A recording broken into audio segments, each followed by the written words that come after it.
When Theodore Albright saw those two children standing beside his grave plot on that freezing December morning, he had no idea his life was about to be turned upside down.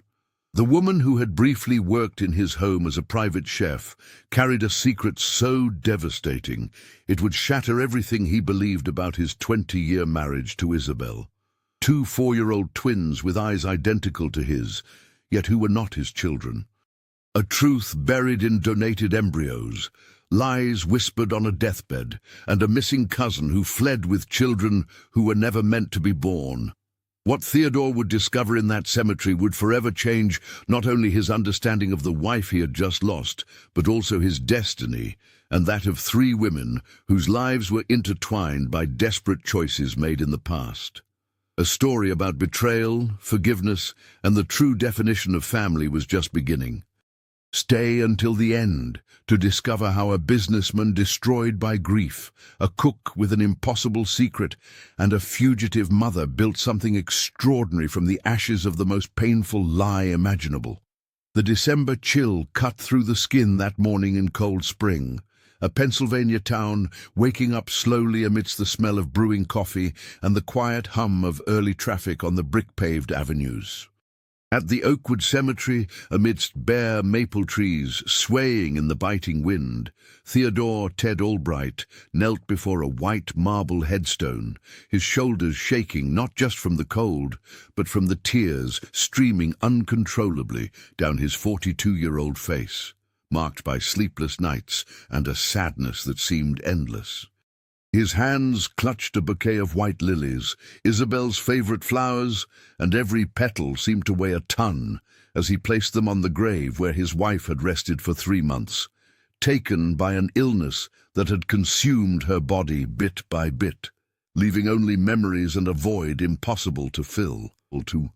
Ted noticed nothing around him, not the cawing of crows announcing the morning, nor the creak of the iron cemetery gates, nor even the soft footsteps approaching along the gravel paths between the old mausoleums.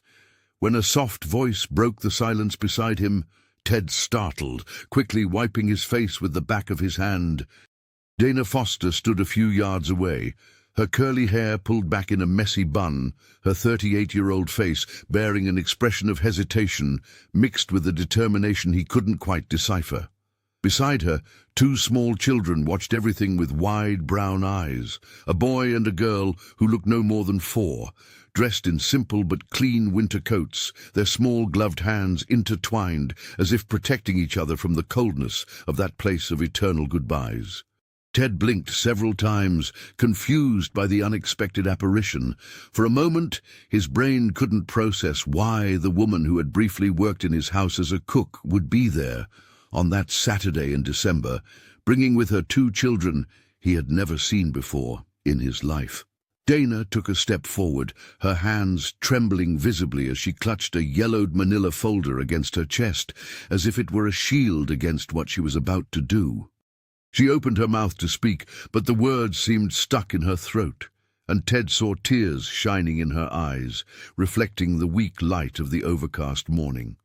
The children remained quiet, observing the man kneeling before the grave with a childish curiosity that contrasted with the gravity of the moment. When the boy tilted his head to the side, Ted felt a shiver run down his spine, because there was something in that gesture, in those eyes, that seemed strangely familiar, like looking into a mirror distorted by time. Dana finally found her voice, hoarse and shaky, and the first words out of her mouth were like an earthquake, cracking the ground beneath Ted's feet, shaking the foundations of everything he thought he knew about his life, his marriage, and the woman resting in that white marble grave. The story Dana began to tell that morning had roots extending more than 1.5 years into the past, when she had first crossed the threshold of the Albright residence on Highland Avenue, one of the oldest streets in Cold Spring, where Victorian homes resisted time with their colourful facades and gardens that exhaled the scent of honeysuckle in the warm summers. Dana had arrived at that house carrying not just her experience as a chef, but the weight of a life that had crumbled piece by piece, starting with the bankruptcy of the small diner she had run for nearly a decade downtown, a modest establishment beloved by locals who cherished her traditional comfort food, the buttermilk biscuits that melted in your mouth, and the fresh coffee that warmed up the cold mornings. When the city council decided to shut down Main Street for utility upgrades that dragged on for endless months, turning the busy thoroughfare into a wasteland of barricades and noisy machinery, Dana watched her dream of entrepreneurship drain away, along with the savings she had poured into the business. A widow since 33, Dana had raised her son Henry alone. Now 20, he worked as an administrative assistant in Pittsburgh, a few hours away, building his own life far from the mother who had made so many sacrifices to ensure he had an education and opportunities. Dana's husband had passed away 5 years prior, consumed by a disease that drained not only his health, but also the family's financial reserves, forcing Dana to make desperate decisions she tried not to revisit in her nightly thoughts when insomnia kept her awake, questioning every choice she had made over the years. Among those decisions was one she had never told anyone, not even her son, a secret kept in a locked mental drawer she swore never to open. Or so she believed, until the day Isabel Albright held her hand with cold, fragile fingers and begged for a favor that would change everything. When Ted had hired Dana to handle Isabel's nutrition, his wife was already in the advanced stages of the disease, slowly consuming her, stealing first her strength, then her appetite, and finally her will to fight the inevitable. Isabel needed special meals, prepared with care and attention to the nutritional details her weakened body demanded. Dana accepted the job not just out of urgent financial need after the diner closed, but because something in the melancholic kindness of that 40-year-old woman had touched her heart from their first meeting.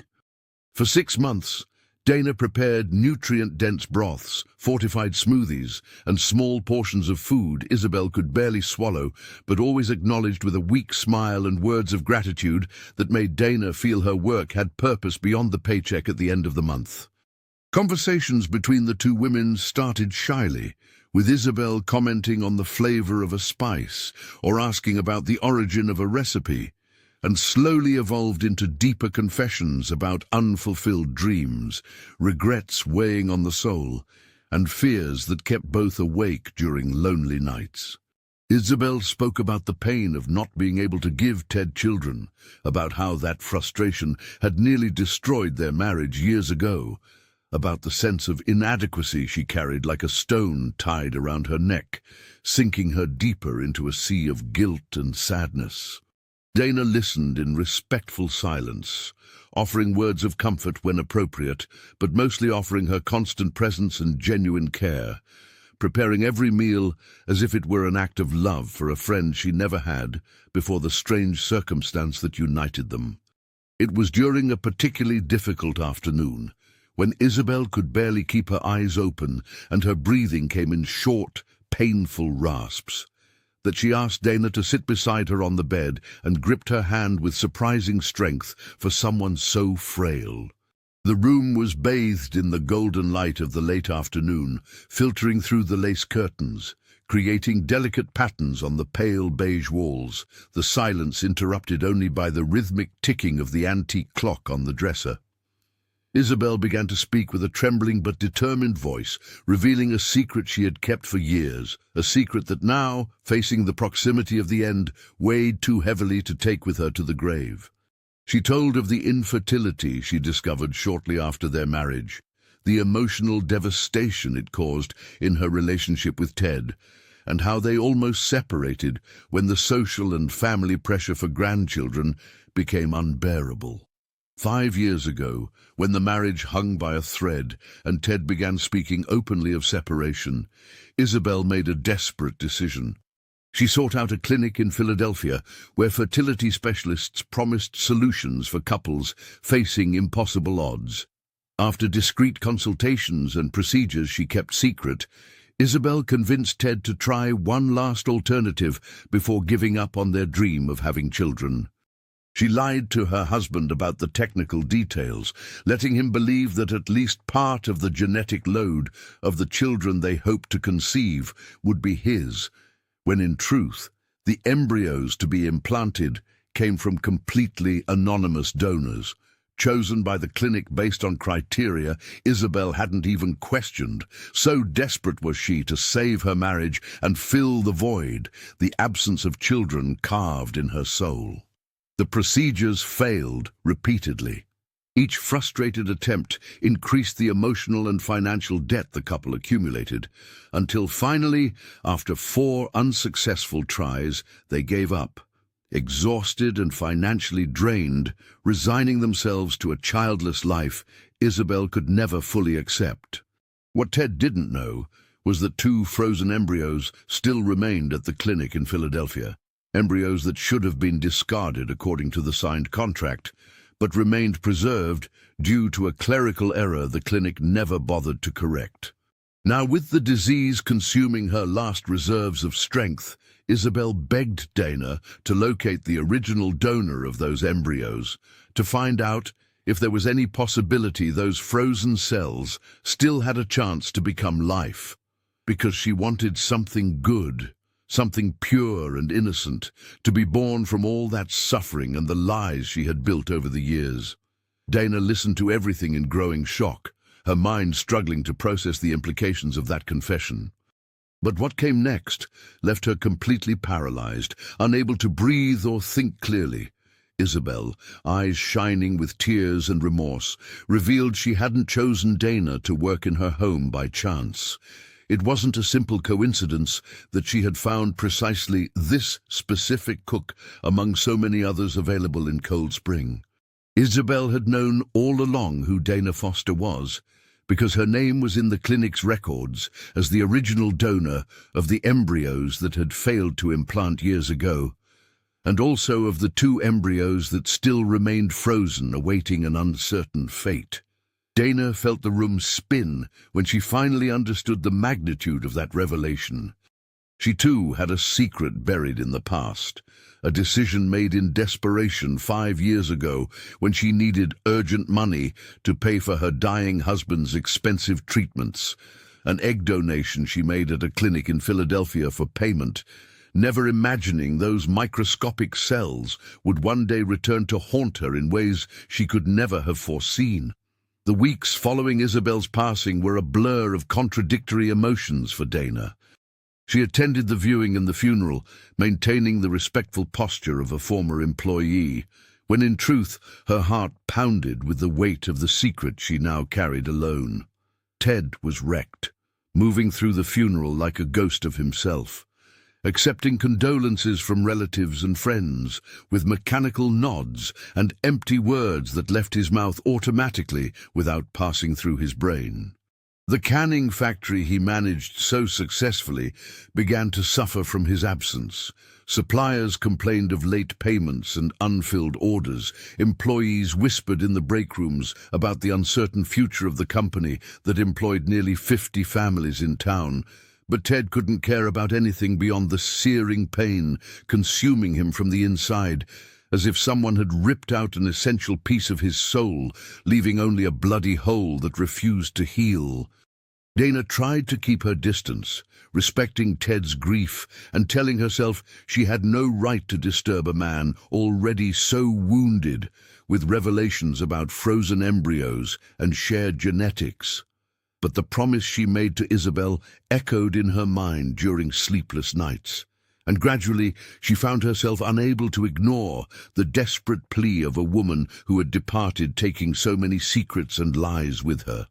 3 weeks after the funeral, Dana gathered enough courage to call the clinic in Philadelphia. Identifying herself as the registered donor, she asked about the status of the embryos supposed to be in their custody. What she heard on the other end of the line made her sit down abruptly, her legs losing all strength, while a clerk with a bored voice read information from a computer screen, unaware of the devastating impact every word had on the woman listening.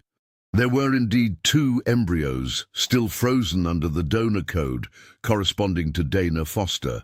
But there was also an additional note in the system that caught the clerk's attention, a record of a successful gestation registered 4 years prior using embryos from the same donor. A pregnancy that resulted in twins born live and healthy, a boy and a girl delivered to the recipient according to the terms of the surrogacy contract. Dana had to ask the clerk to repeat that information 3 times before her brain finally processed the full meaning. When she finally understood that there were 2 4-year-old children somewhere in the world carrying her genetics, who were biologically her children, even if she had never carried them in her womb or held them in her arms, something inside her broke and rearranged itself into a completely different pattern, fundamentally changing who she was and what she needed to do. The search for the embryo recipient and the children born from them consumed the next 4 months of Dana's life, turning her into an amateur investigator following thin leads and loose threads of information the clinic reluctantly provided under pressure and legal threats. She discovered the recipient was Nicole Travers, a distant cousin of Isabel, who lived in Uniontown, a neighboring city, and worked as a receptionist at a local real estate office when she agreed to be a surrogate in exchange for a substantial sum of money she needed to clear accumulated debts. The agreement was simple in theory. Nicole would carry the embryos until birth and hand the children over to Isabel to raise as her own, receiving generous financial compensation and the satisfaction of helping a relative who suffered so much from infertility. But something went wrong with this carefully laid plan. Nicole disappeared with the twins shortly after the birth, taking Melissa and Bennett to an unknown location, leaving Isabel desperate and powerless, unable to go to the authorities because the entire arrangement had been done off the books, navigating the grey waters of private surrogacy agreements to avoid the scrutiny of standard adoption agencies. While Dana sought answers and faced increasingly disturbing revelations about how her egg donation years ago had transformed into a complex web of lies and manipulation, Ted continued sinking into a downward spiral of depression and neglect that threatened to destroy everything he had built over decades of hard work. The Albright Cannery, founded by his father and expanded under his competent management, began showing worrying signs of decline. Contracts were being lost to competitors, and rumors of bankruptcy circulated among the merchants of Cold Spring who depended economically on the success of that family business. But whenever Dana tried to approach Ted to talk, offering support or simply a friendly presence amidst the emotional storm he faced alone, he dismissed her with cold but firm politeness, stating he needed to process his pain without outside interference, unaware that the woman standing before him carried secrets that would change everything he believed about his marriage, about Isabel, and about the possibility of family he thought he had lost forever when his wife died. The turning point came when Dana finally located Nicole living in a humble house on the outskirts of Coalport, a struggling former mining town, barely surviving by cleaning houses and working odd jobs while raising 2 4-year-old children alone. They ran barefoot through the dirt backyard, laughing and playing, oblivious to the complexity of the situation surrounding them and the impossible decisions the adults in their lives would have to make in the coming months. The meeting between Dana and Nicole happened on a stiflingly humid afternoon in October. The house where Nicole lived sat at the end of a dirt road that looked like a path forgotten by time, surrounded by a low brick wall and a wooden gate that creaked when opened, announcing visitors with a high-pitched groan that made the neighborhood dogs bark in chorus.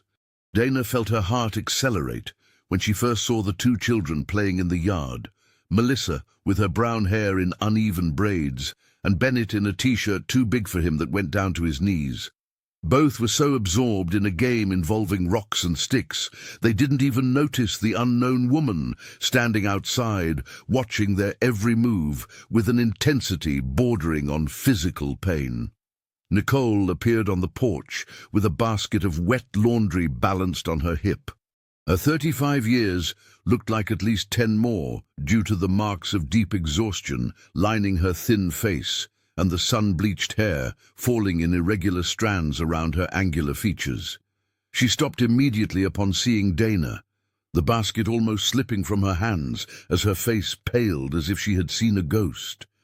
For a long moment, the two women just stared at each other through the wooden gate, each processing the other's presence and what that inevitable meeting would mean for the future of the children, playing oblivious to the emotional storm forming around them. Dana broke the silence first, her voice coming out hoarse and shaky as she introduced herself and explained how she had found Nicole, mentioning the clinic in Philly, the donated embryos, Isabel, and the request the woman had made on her deathbed. Nicole listened to everything in tense silence, her hands gripping the laundry basket so hard her knuckles turned white. When Dana finally finished speaking, asking if they could talk more calmly about this impossible situation uniting them through past choices, Nicole let out a bitter laugh that held no trace of humor, only pain and resentment accumulated during 4 years of running and hiding. She set the basket on the floor with a sharp movement that splashed water onto the worn porch boards and walked down the 3 steps separating the house from the yard, approaching the gate but not opening it, keeping that physical barrier between them as if it could protect her from what was coming. The words that left Nicole's mouth were harsh and direct, accusations mixed with confessions revealing years of fear and guilt carried alone.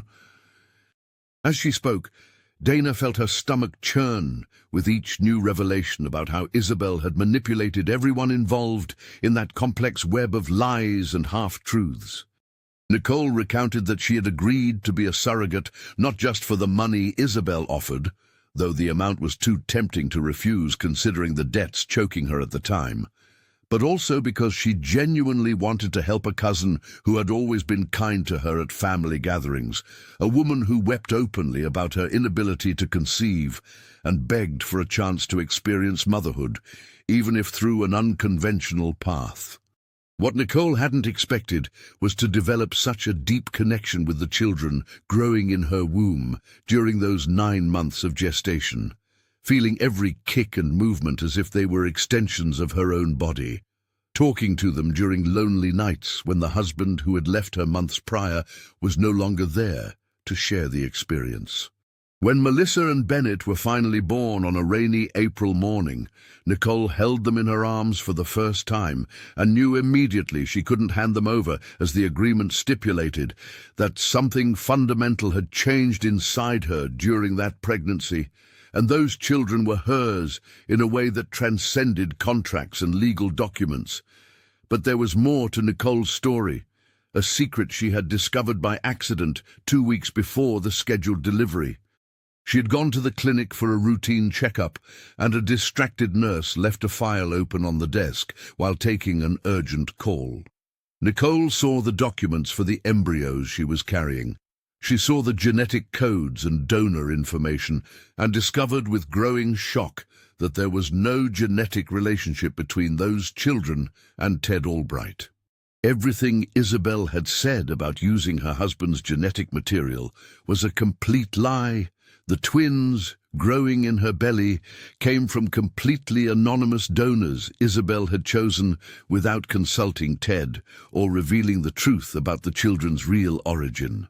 The discovery left Nicole furious and betrayed, realizing she was being used as a tool in an elaborate deception Isabel planned to maintain for the rest of her life,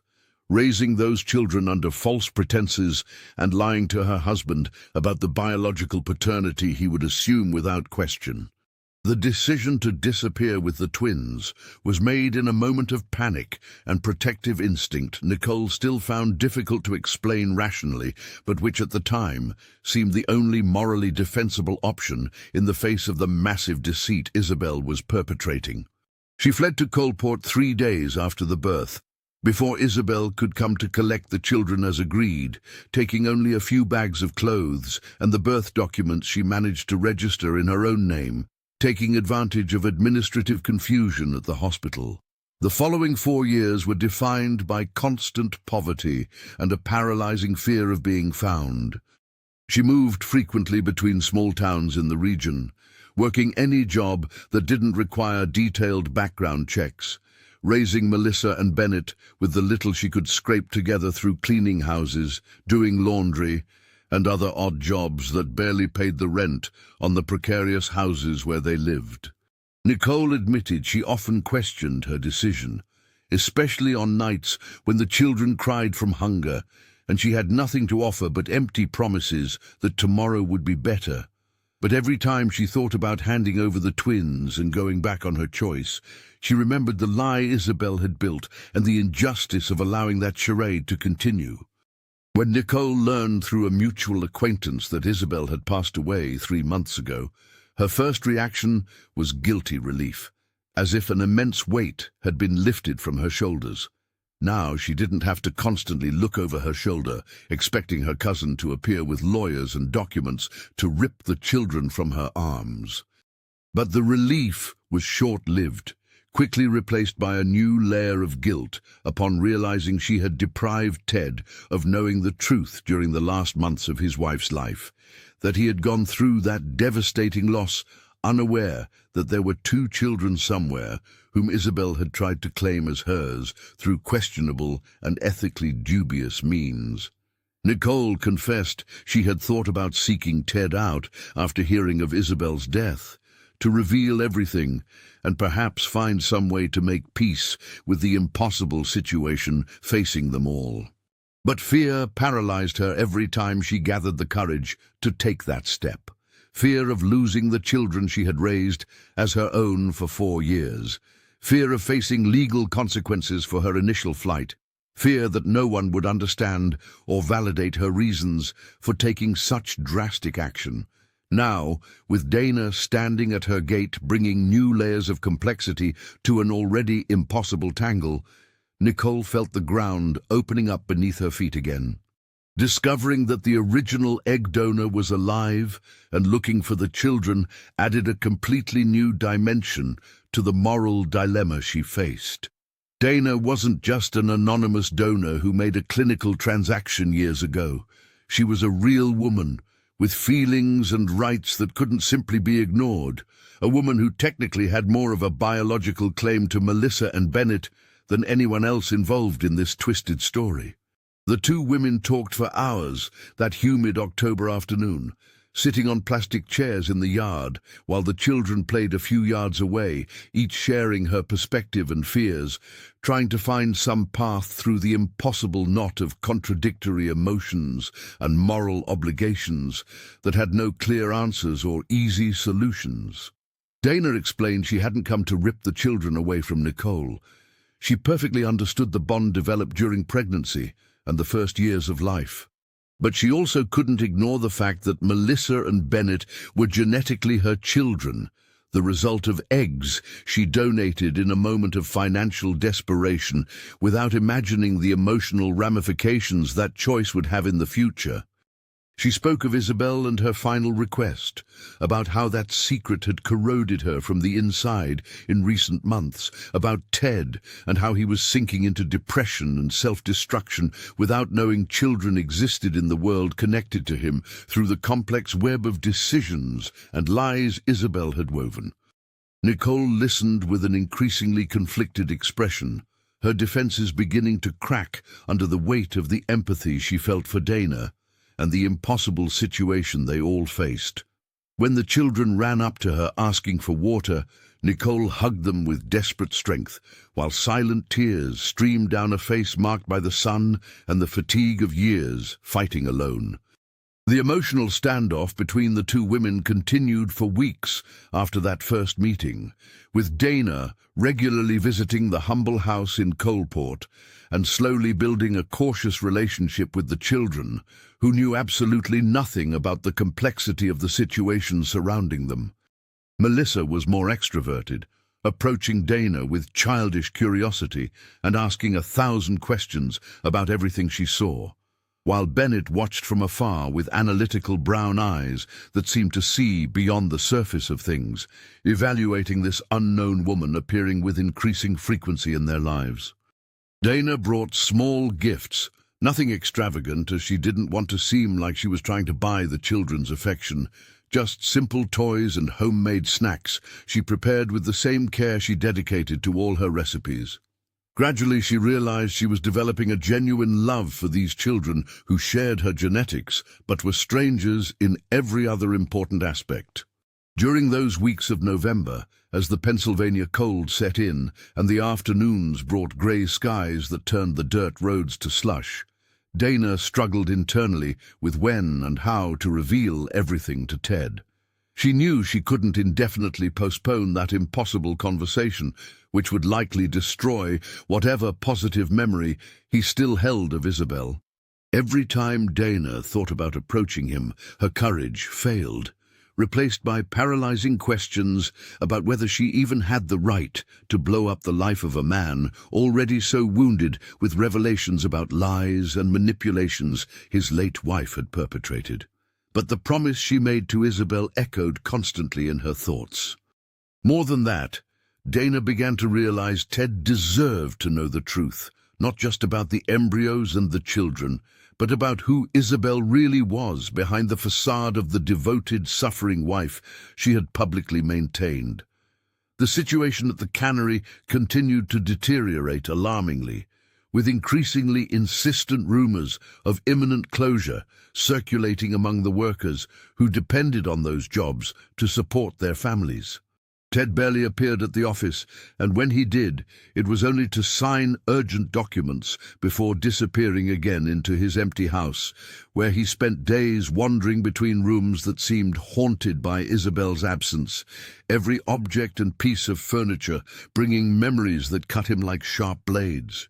He had visibly lost weight, his clothes hanging loose on a body that forgot to eat properly, and the few friends who still tried to maintain contact worried openly about how long he could continue in that downward spiral before something terrible happened.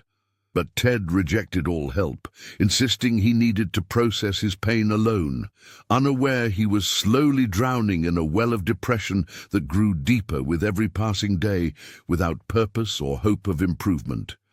It was Father O'Malley at St. Jude's Church in Cold Spring who finally gave Dana the clarity she needed to make a decision on how to proceed.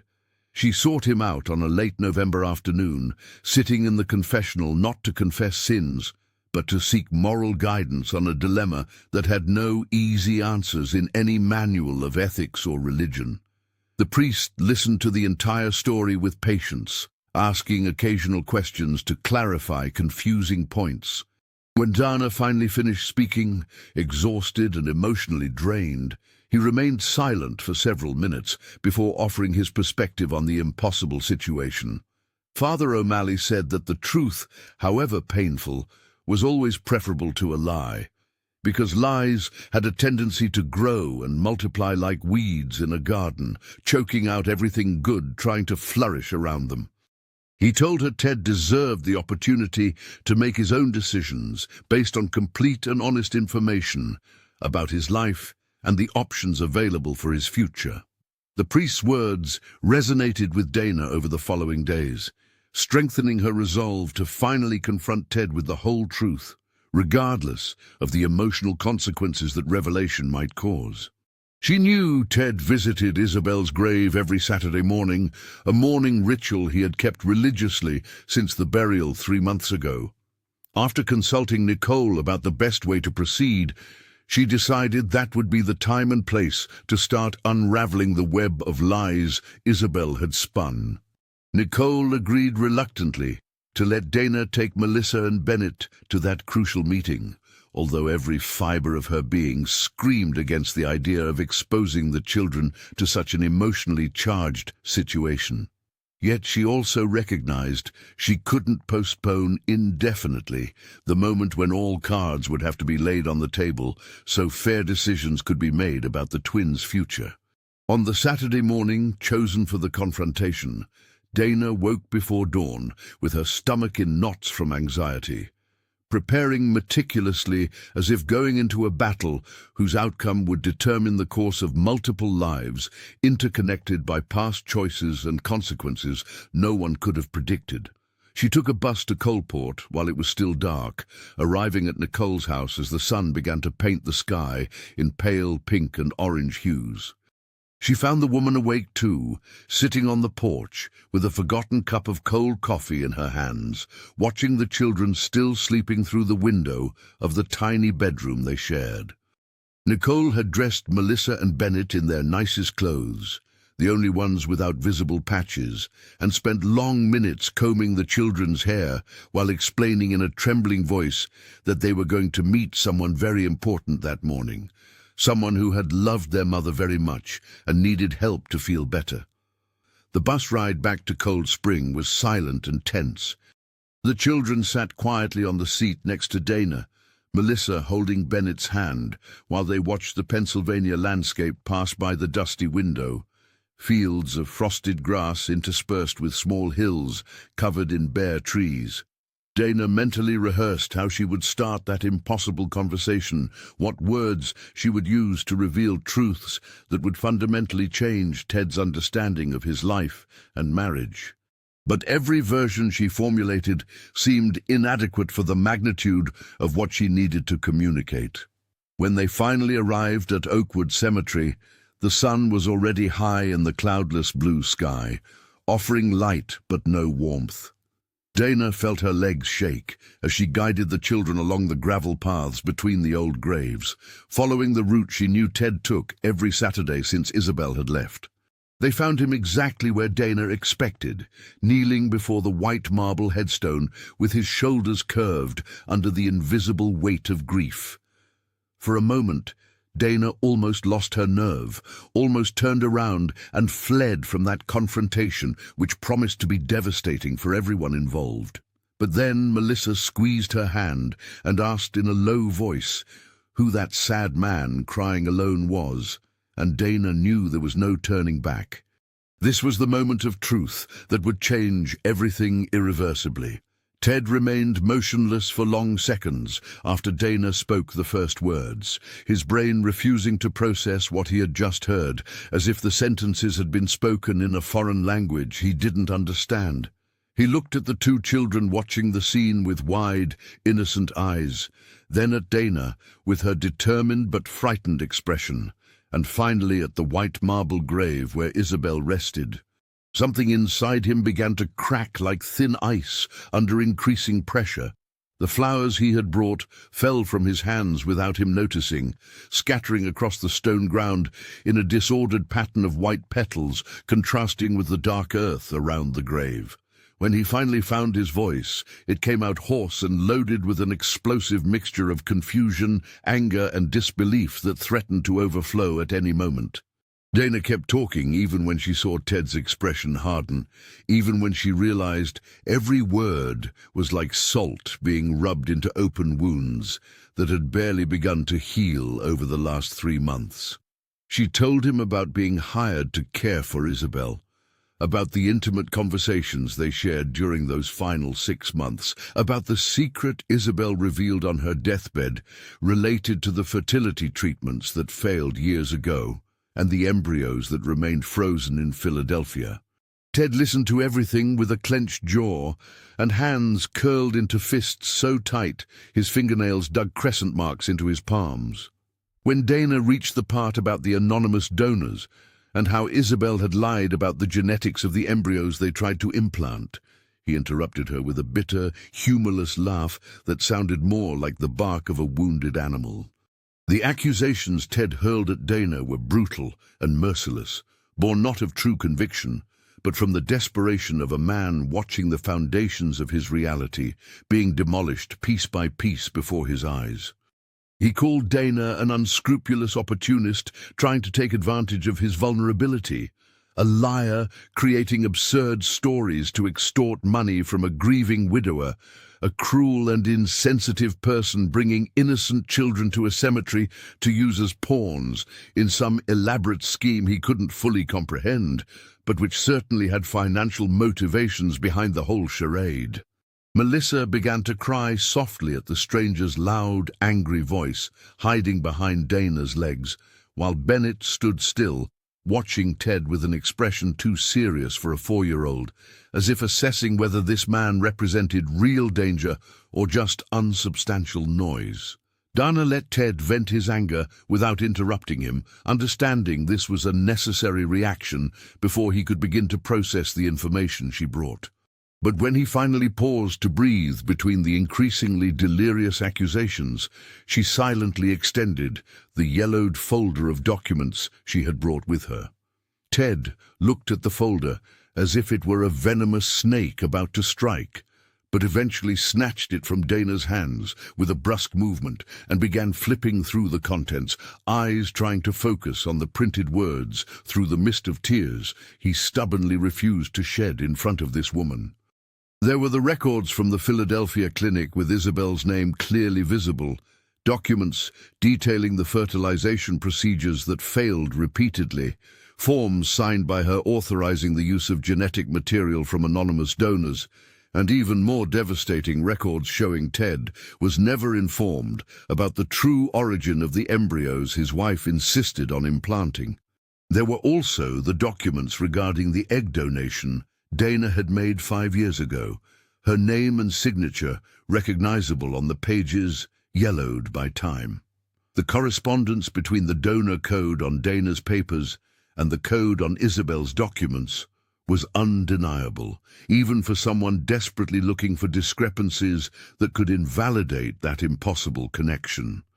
But the final blow came when Ted found the birth records for Melissa and Bennett at the bottom of the folder, showing Nicole Travers as the registered mother and no father listed, along with clinic notes about the surrogacy gestation that resulted in twins 4 years ago using embryos from the same donor who provided the material for Isabel's failed attempts.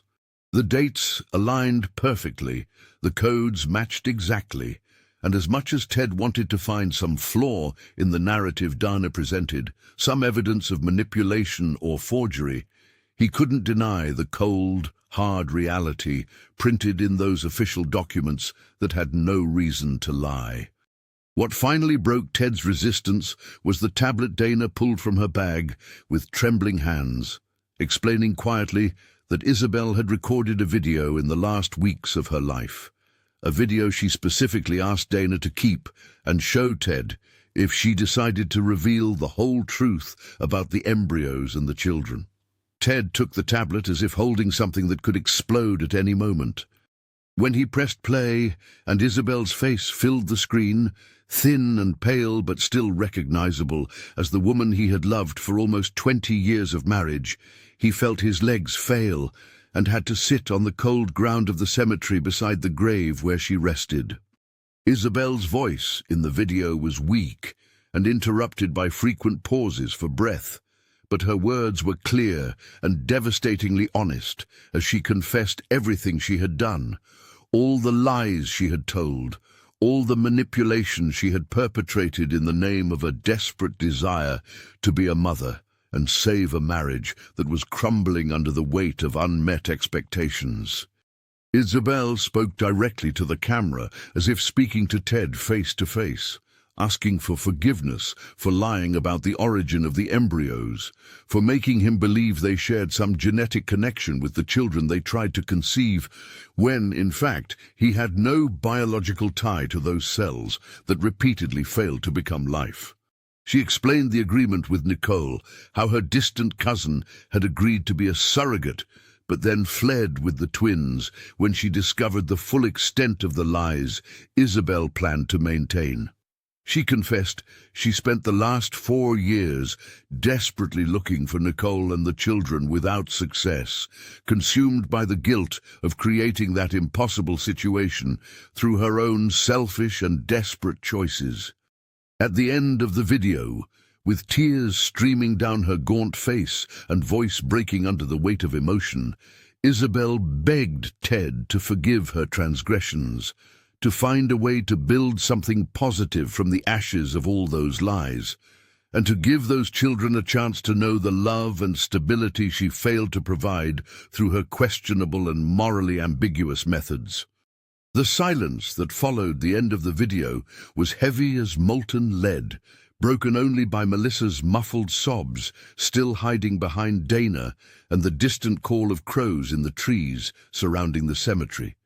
Ted remained sitting on the ground for a time that seemed to stretch infinitely, the tablet lying beside him and his eyes fixed on the marble headstone, as if he could make Isabel return through sheer force of will to explain personally why she had done all that, why she had built their married life on foundations of lies that were now crumbling to reveal an abyss of deception he didn't know how to cross.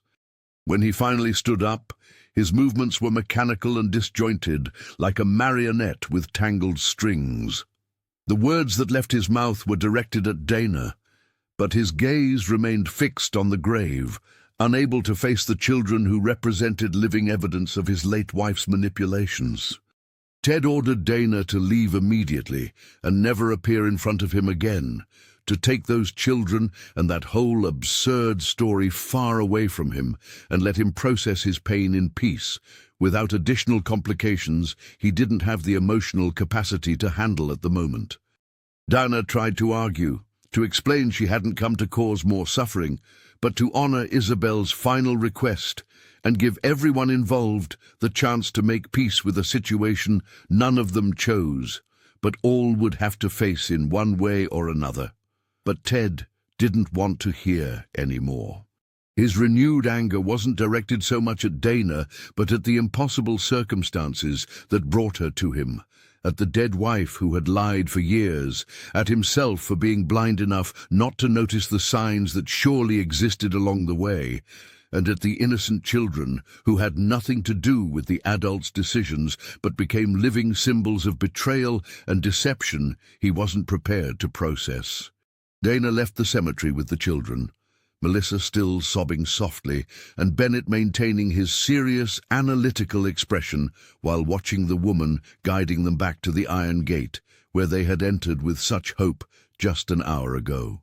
The bus ride back to Coalport was torturous, with Dana fighting her own tears while trying to comfort the frightened children and explain in an age-appropriate way why that man at the cemetery got so mad, why he shouted like that, and if they had done something wrong to cause that violent reaction.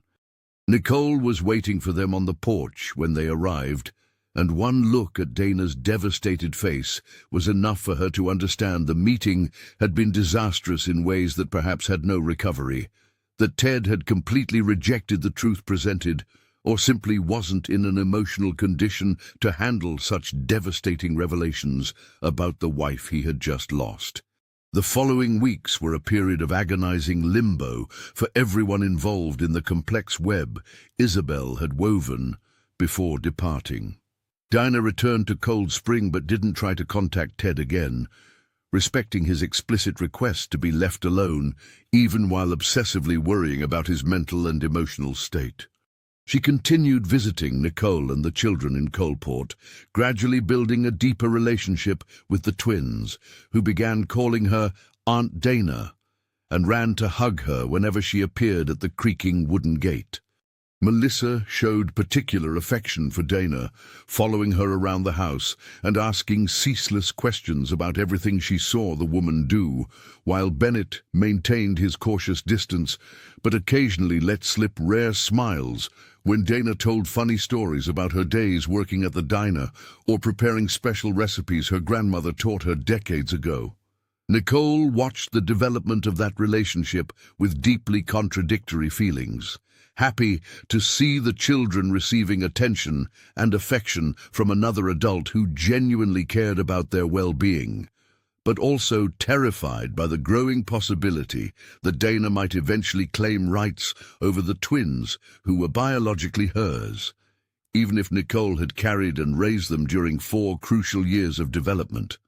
Conversations between the two women became increasingly tense as Christmas approached, with Nicole asking increasingly direct questions about Dana's intentions and what she hoped to gain from those frequent visits. Dana struggled to articulate feelings she didn't fully understand herself about those children who were hers and not hers simultaneously, stuck in a biological and emotional limbo that had no clear precedence in her life experiences. Meanwhile, Ted continued his downward spiral in increasingly deep isolation, completely stepping away from the cannery, which now operated essentially without his participation, managed by loyal employees doing their best to keep the business running despite the owner's prolonged absence. Rumors of imminent bankruptcy intensified when one of the largest suppliers cancelled a contract due to chronically late payments, and workers began looking for alternative employment, anticipating the inevitable collapse of the company that had supported their families for generations. Ted seemed oblivious to it all, spending his days wandering the empty house or sitting in Isabel's home office, flipping through old photo albums, trying to find signs of the lies she had maintained, visual clues of deception he should have noticed if he had been paying proper attention, instead of blindly trusting the woman who promised to love him in sickness and in health, in truth and in lies. The revelation about the embryos and the children had destroyed not only Isabel's memory for Ted, but also his ability to trust his own perceptions and judgments about people and situations. If he had failed so completely to spot the massive lies his wife perpetrated for years, what else was he failing to notice about his life, his work, his relationships with others? This existential crisis paralyzed him, making it impossible to take decisions even on trivial daily matters, and he began avoiding social interactions completely because every conversation seemed loaded with possible deceits he no longer had the confidence to detect. Some close friends tried to intervene, showing up at his house unannounced to check on his well-being and offer support, but Ted dismissed them with cold politeness that admitted no arguments, insisting he was perfectly fine and just needed time alone to process his loss. It was August Gus Ferguson, the accountant for the factory for over 15 years and a close friend of the Albright family, who finally managed to penetrate the defenses Ted had built around himself. He showed up on a morning in early December with urgent papers needing immediate signature to prevent the factory from entering legal proceedings for unpaid debts, and found Ted in a state of disarray that deeply shocked the man used to seeing his friend always impeccably presented. Ted hadn't shaved in days. His clothes were rumpled and stained. The house around him was in complete disorder, with dirty dishes piled in the kitchen and drawn curtains blocking any sunlight from entering rooms that smelled of mold and neglect. Gus didn't comment on the state of the house or his friend. He simply sat at the kitchen table and began explaining in clear, direct terms the gravity of the financial situation the factory faced. The numbers Gus presented were devastating, showing accelerated decline over the last 3 months since Ted stopped actively participating in managing the business. Contracts had been lost, suppliers were cancelling agreements, skilled workers were leaving for other opportunities, and the reputation of the brand the Albright family had carefully built over decades was being tarnished by delays and inconsistent product quality resulting from inadequate supervision. Gus estimated there were perhaps 2 months left before the factory would be forced to close permanently, placing nearly 50 families in a precarious financial situation in a small town where alternative job opportunities were extremely limited. He looked directly into Ted's eyes while speaking, without softening the brutal reality of the situation, and asked bluntly if Ted planned to let everything his father built and he expanded crumble completely because of painful personal circumstances that didn't change the fact that dozens of people depended on that business to survive. Gus's words penetrated the fog of self-pity and depression enveloping Ted, not because he suddenly cared about the factory or the workers depending on it, but because they forced him to confront the fact that his decision to isolate himself and give up had real consequences for innocent people who had nothing to do with Isabel's lies or the devastating revelations Dana brought that morning in the cemetery. Ted realized with sudden, painful clarity that he was becoming exactly the kind of person he always despised, someone who allowed personal tragedies to become an excuse for neglecting responsibilities and causing additional suffering to others through selfish inaction. The realization was like a bucket of ice water thrown in his face, shocking him out of the emotional stupor where he had been trapped since that fateful meeting at the cemetery. Ted looked at the papers scattered on the kitchen table, numbers and graphs showing the inexorable decline of the business representing his family's generational legacy, and something inside him began to wake up slowly, like a numb limb being forced back into circulation through painful but necessary movement. He took the pen Gus offered and began signing the urgent documents, and with each signature he felt pieces of his emotional paralysis loosening and falling away like dry scales of dead skin being replaced by a new layer, still sensitive but functional. The next 2 months witnessed a painful and gradual transformation in Ted, not a miraculous recovery or instant overcoming of the betrayal he discovered, but an arduous process of learning to function despite the pain that still pulsed like an open wound in his chest.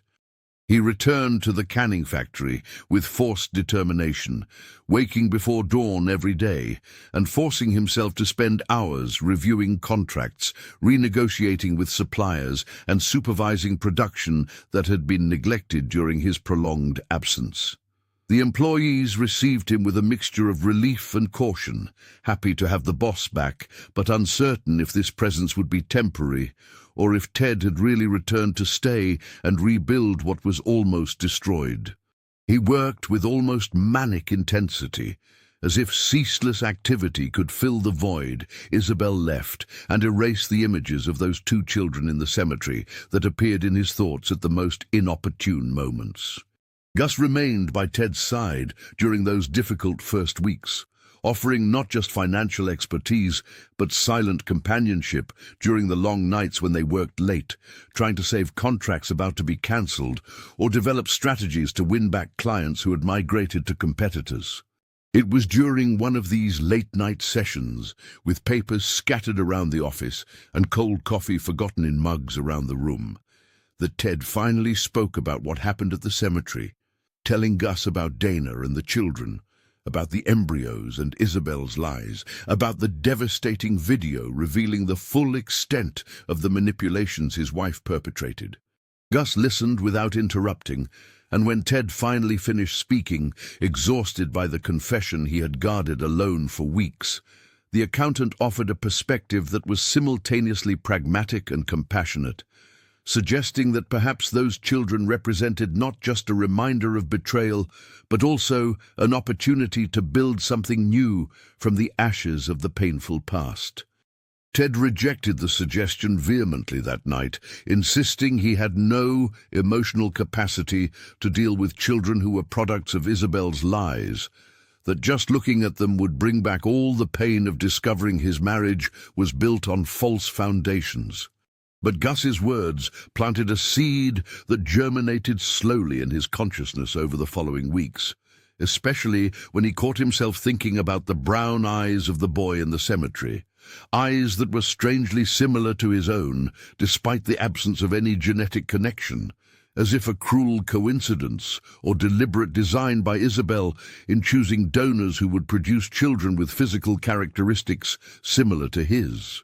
The factory began showing signs of recovery under Ted's renewed supervision. Small contracts were saved through personal negotiations, where he used relationships built over years to convince clients to give the family business that almost crumbled a second chance. While Ted fought to rebuild his professional life and process devastating revelations about his personal past, Dana and Nicole faced their own growing tensions regarding the children's uncertain future. December brought biting cold to Coalport, turning Nicole's humble house into an icebox during the nights when the wind hit directly against the thin walls. Melissa and Bennett spent the days playing in the small living room, inventing elaborate games with couch cushions, while the two women sat at the kitchen table talking in circles about questions that had no easy answers or solutions satisfying all parties involved. Nicole began expressing growing resentment about Dana's frequent visits, subtly accusing her of trying to steal the children's affection, of using her position as biological donor to drive a wedge between her and the twins she raised alone during 4 difficult years. Dana vehemently denied these accusations, insisting she had no intention of displacing Nicole or minimizing her crucial role in the children's lives.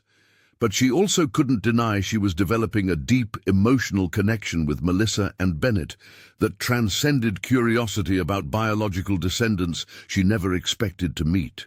She began bringing small financial contributions during her visits, money to buy new winter clothes for the children, or more nutritious food Nicole struggled to provide with her precarious wages as a cleaner. Although Nicole accepted this help out of practical necessity, every contribution deepened her fear that she was being gradually replaced, that Dana was buying her way into the children's hearts while she watched helplessly, knowing she didn't have the resources to compete financially with a woman who at least had some stability and modest savings from the forced sale of her diner. The situation reached a breaking point on a stifling late December afternoon when Nicole finally confronted Dana directly about her true intentions, asking point-blank if she planned to eventually seek legal custody of the children using her position as the biological mother. Dana was shocked by the direct question, realizing that Nicole had been harboring that fear for weeks as it grew into a paranoia poisoning every interaction between them. Dana's answer was honest, but didn't bring the comfort Nicole hoped for. Dana admitted she didn't know what she wanted to do, that she was genuinely torn between respect for the woman who had carried and raised the children and her own awakened maternal instinct, screaming that those were her daughters, regardless of who had carried or fed them during their first years. The two women argued heatedly for the first time, voices rising as years of frustration and dammed-up fear finally found an outlet. The children stopped playing in the yard to watch with frightened eyes as the two most important adults in their lives yelled at each other about issues they didn't understand, but clearly involved them centrally. The argument ended abruptly when Melissa began to cry, running inside and locking herself in the room she shared with Bennett. Both Dana and Nicole immediately felt deep shame for allowing their adult anxieties to affect the children they were supposed to be protecting from exactly this kind of destructive conflict. They sat in awkward silence on the porch while Bennett remained standing in the middle of the yard, observing them with an expression that seemed to judge both and find them lacking in some fundamental aspect of responsible adult behavior. It was Nicole who broke the silence first, her voice hoarse with emotion, as she admitted she was terrified of losing the children, the only good thing left in her life after years of bad choices and cruel circumstances, but that she also recognized she had no right to deprive Dana of a relationship with her biological children, or deprive the kids of knowing and loving another woman who genuinely cared about their well-being. Dana responded with equal vulnerability, confessing she was completely lost on how to navigate a situation with no precedent in her experience. Part of her wanted to claim the children completely and make up for lost years she would never get back. But a larger part recognized that ripping Melissa and Bennett from the only home and mother figure they knew would be cruelly selfish, regardless of her theoretical biological rights. The two women cried together that afternoon, not tears of complete reconciliation, but at least of mutual recognition of the suffering both faced and the impossibility of finding a solution that didn't demand painful sacrifices from all parties involved. When Melissa finally came out of the room, eyes red and nose running, Dana and Nicole hugged her simultaneously, making a silent promise to find a path that prioritized the children's well-being above their own fears and desires, even if they didn't yet know exactly what that path would look like. January arrived, bringing the brutal Pennsylvania winter, with ice storms that turned the dirt roads of Coalport into sheets of black ice and froze the pipes in Nicole's house, forcing the children to stay inside for endless days when the power flickered and boredom became almost unbearable for 4-year-old twins used to burning infinite energy running outdoors. During one of these snowy afternoons, when Dana was visiting and all 4 were confined in the stuffy rooms of the small house, Bennett asked a question neither woman expected and neither knew exactly how to answer. He looked directly at Dana and asked if she was his mom the same way Nicole was, because he noticed Dana came around much more often now and brought gifts and hugs that felt different from normal visitor hugs, deeper and loaded with an emotion he couldn't name but felt in his gut, with a childish instinct that rarely erred about the emotional importance of situations. Dana and Nicole exchanged tense glances, both struggling internally with how much to reveal to such young children about the complex circumstances of their birth and unconventional family situation. It was Nicole who finally answered, choosing her words carefully as she explained in simplified terms that Dana was special because she helped make Bennett and Melissa exist, but that Nicole was the one who carried them in her tummy and took care of them since they were babies, and that both women loved them very much, even if in slightly different ways he would understand better when he got older. Melissa, always more direct than her brother, asked immediately if that meant they had 2 moms. When Dana hesitantly agreed that yes, in a way they had 2 moms, the girl's face lit up with a radiant smile, as if she had received a wonderful gift, rather than a revelation about family complexity most people would consider problematic or confusing.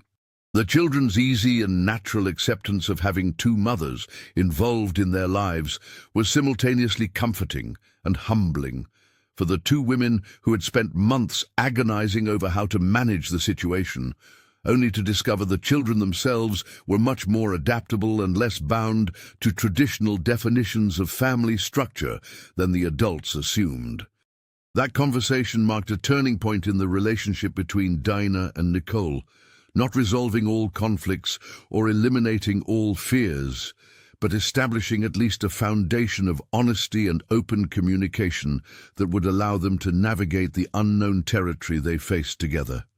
They began to discuss practical possibilities of co-parenting more seriously, exploring how they could structure an arrangement that gave the children the stability they needed while honoring the important role both women played in their lives, even if that arrangement looked like no family model they knew or that society around them would easily recognize. Meanwhile, in Cold Spring, Ted continued his solitary journey of rebuilding, focusing obsessively on the cannery as a way to avoid confronting deeper emotional issues about the children who continued appearing in his dreams with disturbing frequency. Production at the factory had stabilized under his renewed supervision, and he began implementing changes he had been planning before Isabel's passing, but never had the courage to execute for fear of disturbing the established status quo. One of these changes was the exploration of an artisanal product line using traditional recipes that could differentiate the Albright brand from larger competitors focused on mediocre mass production. Ted vaguely remembered Dana mentioning during her brief time working in his home that she had run a diner serving traditional comfort food. Although his first reaction was to reject any thought of the woman who brought such devastating revelations into his life, the pragmatic part of his brain recognized she might have valuable expertise that would benefit his business. The idea of contacting Dana terrified Ted for reasons he couldn't fully articulate, a mixture of fear of confronting the painful truths she revealed again, and a reluctant curiosity about those children who supposedly had his eyes but not his blood. He struggled internally for weeks, writing and deleting emails dozens of times, picking up the phone and then hanging up before completing the call. Finally, on a late January afternoon, when the factory was particularly quiet, and he was alone in his office looking at spreadsheets showing an urgent need for innovation for the business's long-term survival, Ted gathered enough courage to dial the number Dana had left that terrible day at the cemetery. The phone rang 4 times before she answered, her voice cautious and surprised upon recognizing who was on the other end. Ted had to clear his throat 3 times before managing to form coherent words about his consulting proposal for developing a new line of artisanal products. Dana fell silent for a time that seemed to stretch eternally after Ted finished explaining his professional offer, and he began to bitterly regret making that call when she finally replied in a carefully neutral voice that she would need to think about the proposal before giving a definitive answer. Ted felt a mixture of relief and disappointment when she hung up without mentioning the children or asking about his emotional well-being in the months since that disastrous meeting. He spent the rest of that afternoon questioning his own motives for making that call, whether it was genuinely about business or if part of him was trying to find an acceptable way to reconnect with a situation he had expelled from his life but clearly couldn't completely forget. 2 days later, Dana called back, accepting the consultancy, but establishing clear boundaries that it would be a purely professional relationship focused on product development, with no discussions about personal matters or the situation with the children unless Ted specifically asked to talk about it. The first meeting between Ted and Dana after that day at the cemetery happened on a February morning at the cannery, with Ted deliberately choosing a neutral professional environment rather than any personal location that might make the interaction even more emotionally charged than it already was. Dana arrived punctually, wearing simple clothes appropriate for a workplace, carrying a notebook where she had jotted down ideas for recipes she believed could work well in a commercial canning format while maintaining the authenticity of homemade flavors. They greeted each other with excessive formality, avoiding prolonged eye contact as Ted guided her through the factory, explaining current production processes and equipment limitations they would need to consider when developing new products. The tension between them was palpable, every word heavy with unspoken subtext about children and lies and wounds that hadn't healed properly, but both maintained a determined professional focus, as if tacitly agreeing that this was the only way to interact without collapsing completely. Dana presented her initial ideas for the artisanal line. Recipes for bourbon-infused apple butter, exotic jams using regional berries not exploited by competitors, and spicy pickled peppers that captured the essence of local cuisine. Items tourists would buy as authentic souvenirs, but that would also appeal to locals nostalgic for childhood flavors. Ted listened with genuine attention, asking technical questions about ingredients and processes that revealed both his deep knowledge of the business and his ability to separate personal emotions from professional decisions when absolutely necessary. By the end of that first meeting, they established a timeline to develop prototypes for 3 initial products to be tested internally before a decision on larger-scale production. When Dana left the factory that afternoon, both felt they might have found a way to coexist that didn't demand immediate resolution of all the impossible emotional conflicts connecting them against their will. The months of February and March passed in a strange and uncomfortable rhythm, with Ted and Dana meeting regularly at the factory to develop the artisanal line, while carefully avoiding any mention of the children or the complex family situation hanging over every interaction like a storm cloud refusing to break.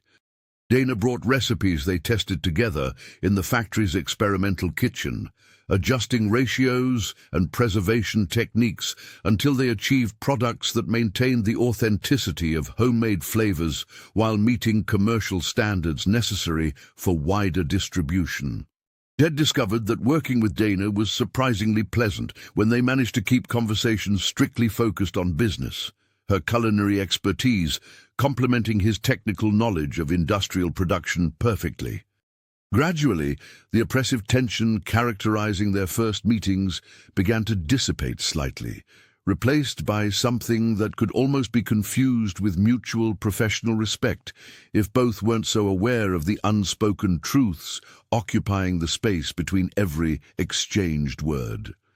It was during one of these testing sessions, while experimenting with variations of a spicy elderberry jam that Dana insisted needed a perfect balance between sweet and tart to capture the essence of the fruit, that Ted finally broke the barrier they had tacitly established regarding personal matters. He asked casually, without looking at her while stirring the boiling jam pot on the industrial stove, how the children were doing. He felt Dana freeze completely beside him before answering in a carefully controlled voice that they were fine, growing fast and asking increasingly complex questions about the world around them. The silence that followed was heavy, but not necessarily hostile. Ted found himself asking more questions before he could censor the impulse, asking about their personalities, what they liked to do, how they were dealing with the confusing situation of having two moms in their young lives. Dana answered hesitantly at first, testing if Ted genuinely wanted to know or was just being polite, but when she realized he kept asking questions and really listened to the answers, she began to speak more freely. She talked about Melissa and her inexhaustible energy, about Bennett and his observant nature that made him seem much older than his newly turned 4 years, about how the children accepted with surprising ease having two mother figures when adults around them assumed it would be traumatic or confusing for such young minds. Ted absorbed everything in silence, continuing to stir the jam mechanically while processing information about children who were strangers to him but also weren't, connected through an impossible web of circumstances none of them chose, but all would have to face somehow if they wanted to move on with their lives instead of remaining stuck in emotional limbo indefinitely. The conversation marked a subtle but significant shift in the dynamic between Ted and Dana, opening a door that had been firmly shut since that devastating day at the cemetery. In subsequent meetings, Ted occasionally asked questions about the children, never too many and never digging too deep, but enough to demonstrate he was beginning to process the reality that Melissa and Bennett existed and that ignoring them completely wouldn't make them disappear or make the situation less complicated. Dana always responded with factual and neutral information, never pressuring or suggesting Ted should meet the children, respecting the boundaries he established even when part of her desperately wanted to push him to confront the situation more directly. She realized Ted was processing everything at his own pace, and forcing acceleration of that process would likely result only in regression and renewed closure that would undo all the fragile progress they had achieved. Meanwhile, the artisanal product line began to take concrete shape, with 3 initial products being finalized for limited market testing in select stores in Cold Spring and neighboring towns. The spicy elderberry jam, the bourbon-infused apple butter Dana swore was her grandmother's secret recipe, and chow chow, a Pennsylvania Dutch-style pickled relish that challenged preconceptions about the vegetable medley when properly prepared. Ted invested in artisanal packaging that told the story behind each product, highlighting the regional origin of the ingredients and the connection to local culinary traditions being lost in an era of homogenized industrial production. The initial consumer response was surprisingly positive, with several stores reporting products selling out quickly and requesting larger restocks than Ted had initially projected, suggesting they might have found a genuine market niche that could help financially stabilize the factory in the long term. The unexpected success of the artisanal line brought an unanticipated consequence. Ted needed someone to manage the ongoing development and production of that new product category while he maintained oversight of the factory's regular operations. The obvious choice was Dana, who had developed the recipes and understood the vision behind the line, in a way no other employee could replicate. However, formally hiring the woman who revealed devastating lies about his late wife and was biologically connected to the children he still didn't know how to integrate into his understanding of reality seemed to cross a line Ted wasn't sure he was ready to cross. He agonized over the decision for weeks, consulting Gus, who pragmatically pointed out that business needed to be separated from personal emotions if Ted wanted the factory to survive and thrive, and that Dana clearly had talent and knowledge that would benefit the company, regardless of the personal complications connecting their lives. In mid-April, as the Pennsylvania spring began to bring milder temperatures after the biting cold of winter, Ted finally offered Dana a formal position as manager of artisanal product development, with a modest but stable salary that would be significantly better than the irregular income she earned doing odd jobs and cleaning since her diner closed. Dana accepted after carefully considering the implications of that decision, recognizing that working daily with Ted would intensify an already complex situation, but would also offer financial stability she could use to help Nicole raise the children in better conditions than the precarious house in Coalport where they currently lived. When Dana told Nicole about the new job, the reaction was a predictable mix of genuine happiness for the improved financial security and renewed fear that Dana was establishing herself in Cold Spring in a way that would make it harder for Nicole to maintain proximity to the children if they eventually decided to formalize shared custody or other legal arrangements. Tensions between Dana and Nicole, which had temporarily subsided after their honest conversation in December, began to rise again as the practical realities of the situation became more pressing. Nicole started expressing fear that Dana was building a life in Cold Spring that would eventually include the children permanently, leaving Nicole behind in Coalport without resources to fight against a biological mother who had financial and legal advantages she would never have. Dana tried to reassure Nicole she had no intention of separating her from the children, but her words sounded increasingly hollow because she herself didn't know exactly what her long-term intentions were or how she imagined this impossible situation could be resolved in a way that satisfied everyone involved without devastating sacrifices from at least one party. The children began to notice the growing tension between the two most important women in their lives, with Melissa asking direct questions about why Aunt Dana didn't visit as often now that she was working in Cold Spring, and Bennett watching everything in a worried silence that seemed to carry the weight of the world on shoulders too young to bear such a load. The situation reached a critical point in May when Nicole received notice that the rental house they lived in would be sold, and she would have only 2 months to find a new place to live with the children. An almost impossible task, considering her precarious wages and lack of savings for the security deposit most landlords required.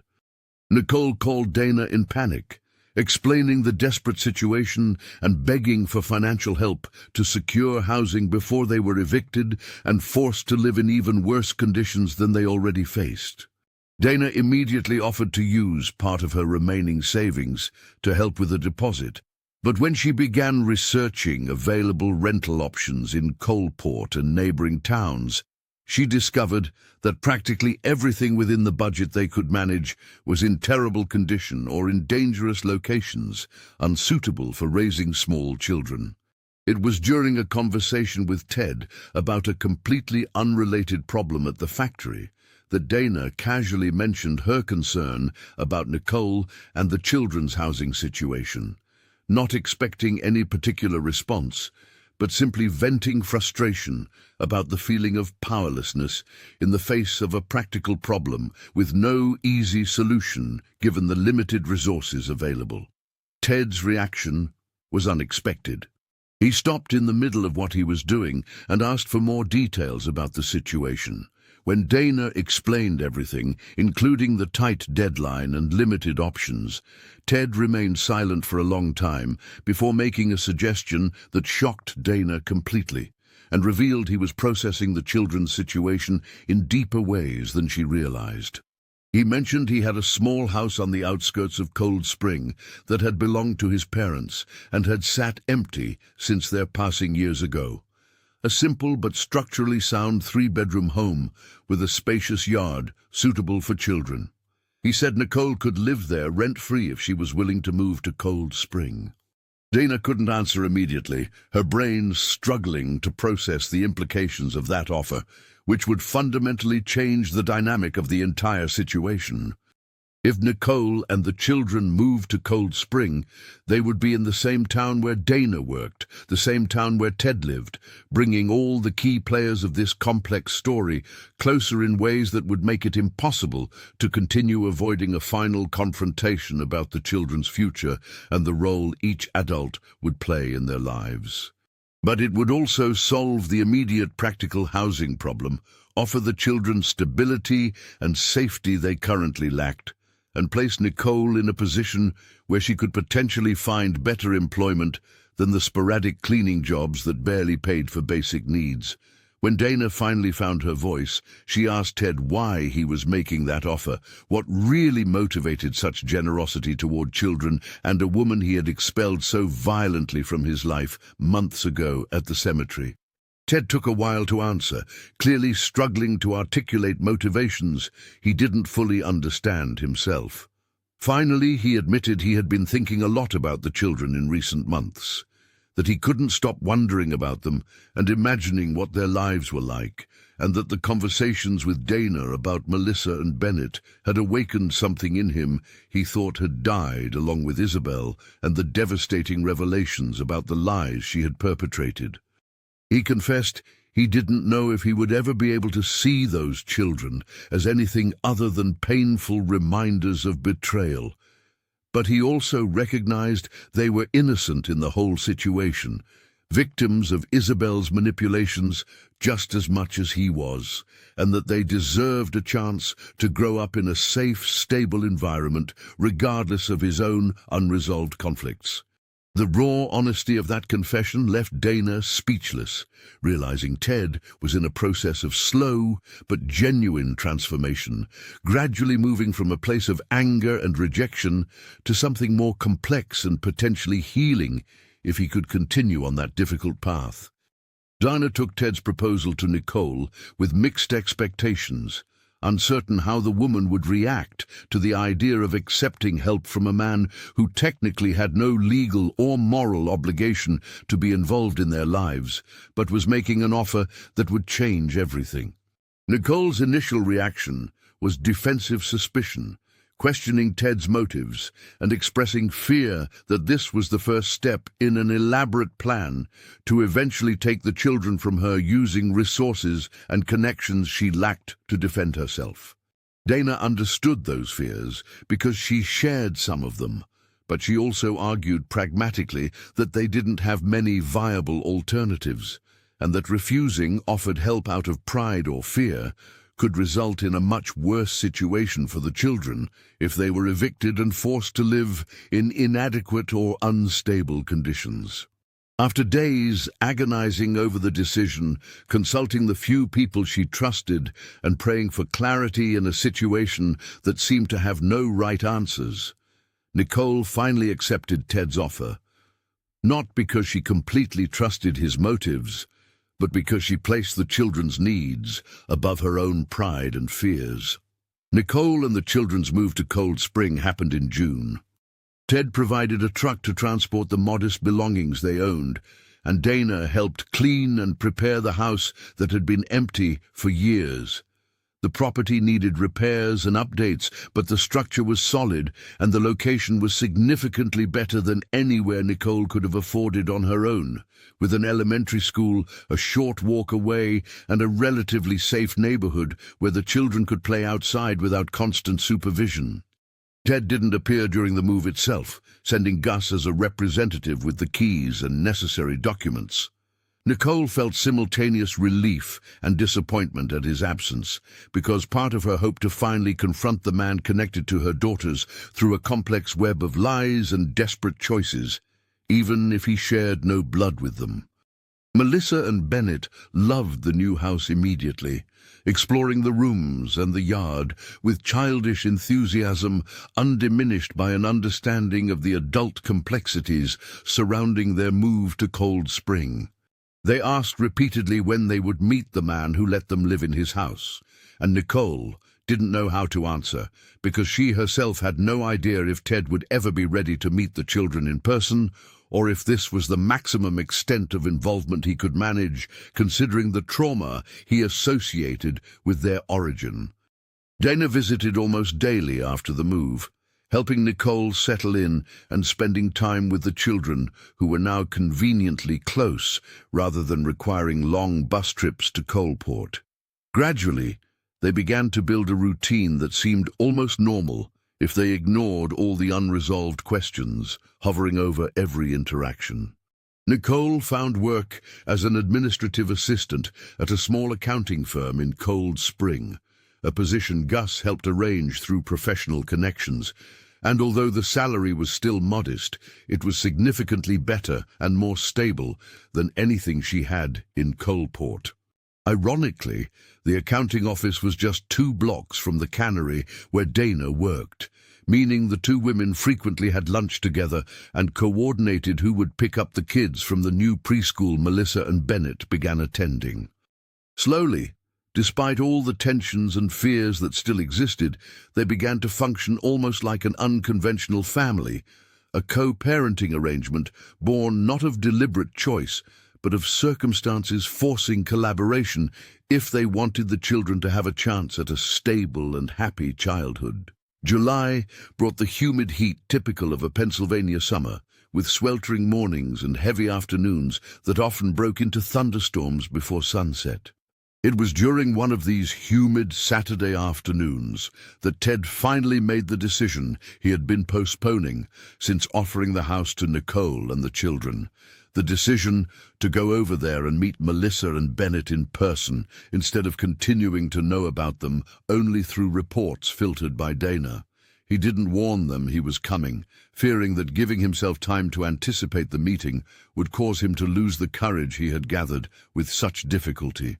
So he simply showed up at the house that had belonged to his parents, knowing Nicole and the children would likely be home.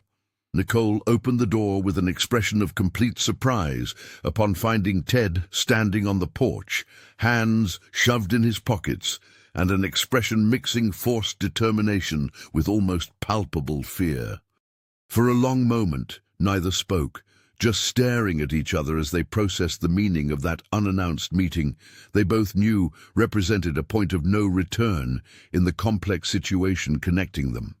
Finally, Nicole stepped back, opening the door wider in a silent invitation for Ted to enter, and he crossed the threshold with hesitant steps, as if crossing a bridge over an abyss whose depth he couldn't gauge.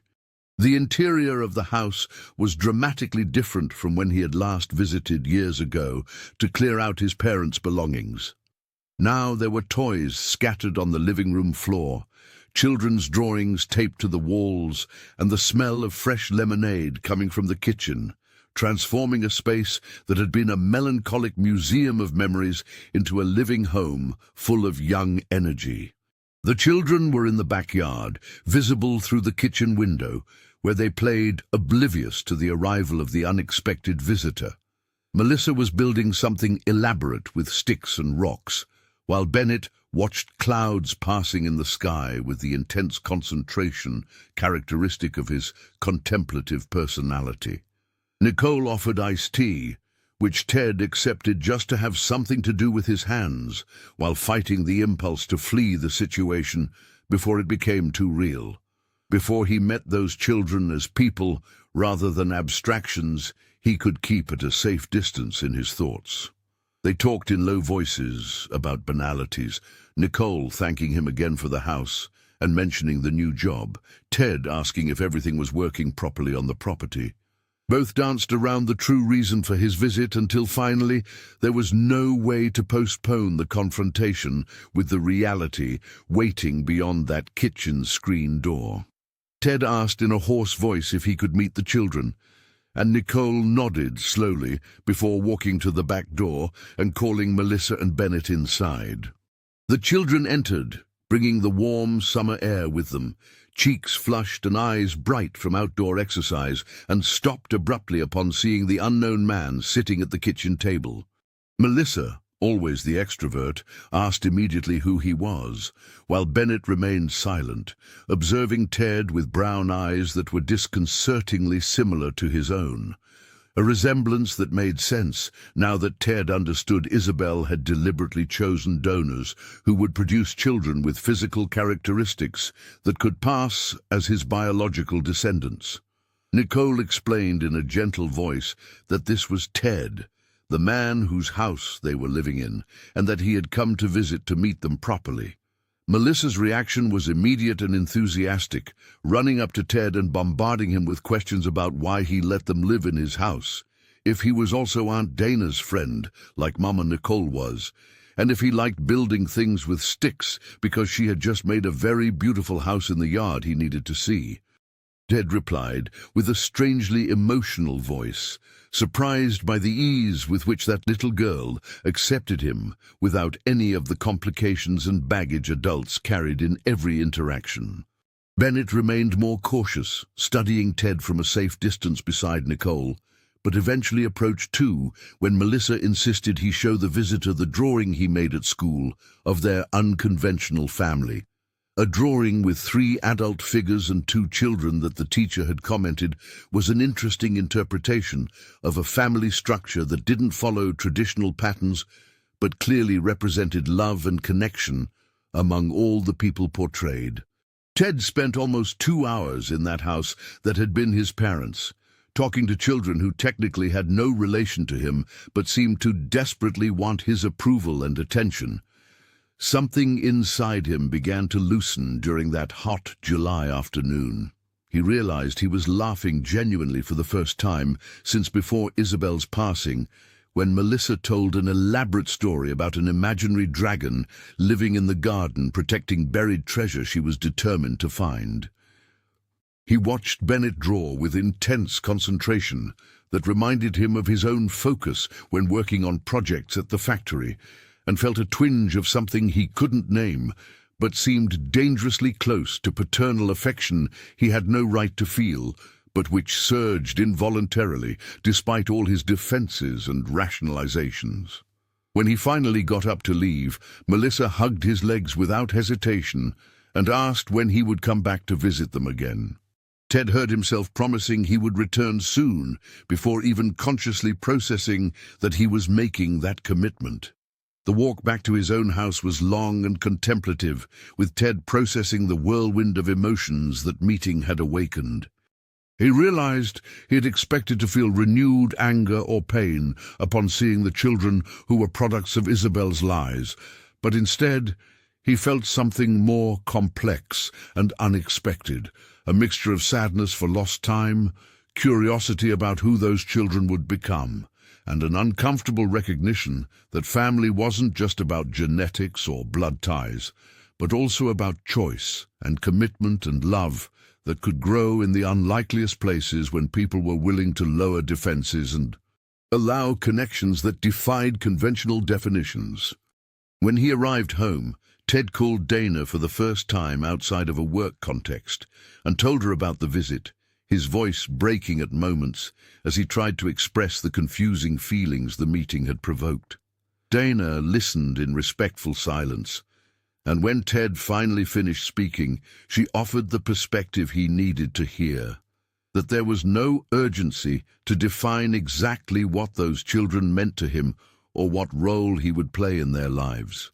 He could simply allow the relationship to develop organically at its own pace, without pressure to conform to expectations or definitions that didn't fit the singular situation they all faced.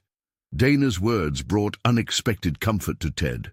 permission he didn't know he needed to explore the connection with Melissa and Bennett without immediately committing to a paternal role he wasn't sure he could fill, considering the trauma associated with their origin. They talked for over an hour that night, conversing more honestly about feelings and fears than they had managed during all the months of carefully circumscribed professional collaboration. When they finally hung up,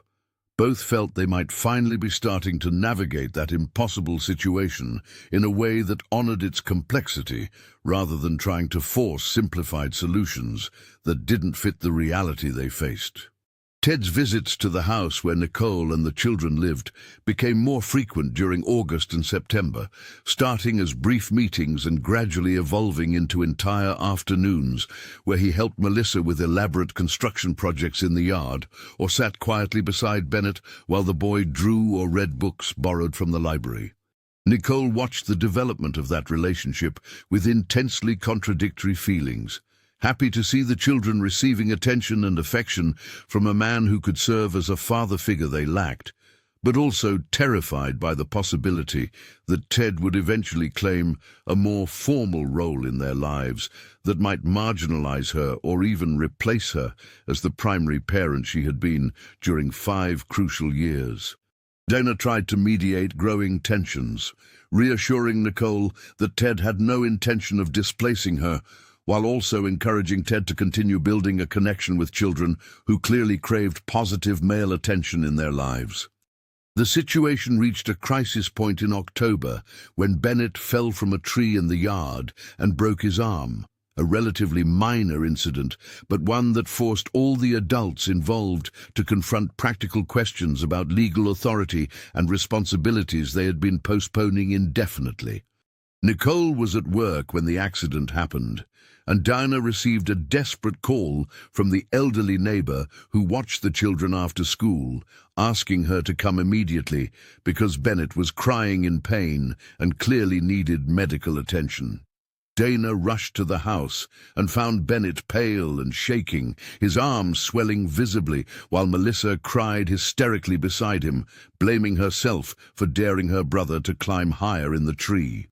Dana called Nicole, who was 20 minutes away, but when she tried to take Bennett to the local hospital ER, she realized she had no legal authority as a guardian to authorize specific medical treatments because she wasn't the registered mother and had no formalized custody documents. In desperation, Dana called Ted asking for help. He dropped everything at the factory and arrived in less than 10 minutes, gently picking Bennett up in his arms and driving him to the hospital, where his presence as a respected business owner in the community helped smooth over the intake process while they waited for Nicole. Ted stayed with Bennett during the X-ray and casting process, holding the boy's hand and whispering words of comfort while the painful procedure was performed. When Nicole finally arrived at the hospital 20 minutes later, she found Ted sitting beside the bed where Bennett rested with his arm in a cast, the boy sleeping exhausted from emotion, while Ted watched with an expression of genuine concern that had nothing to do with obligation and everything to do with affection he had developed for that child during months of gradual visits. The incident served as a catalyst, forcing all the adults to finally confront the need to formalize custody arrangements and legal responsibilities they had been avoiding out of fear of conflict or irrational hope that the situation would magically resolve itself without difficult decisions needing to be taken. They met at the house a few days after the accident, when Bennett was already recovering and making jokes about having a special arm his schoolmates could sign. For the first time, all 3 adults sat together to honestly discuss what they wanted for the children's future and what roles each would play in their lives from then on. The conversation was tense and emotional, with tears shed and voices occasionally rising when fears and insecurities overflowed, but eventually they reached an agreement that,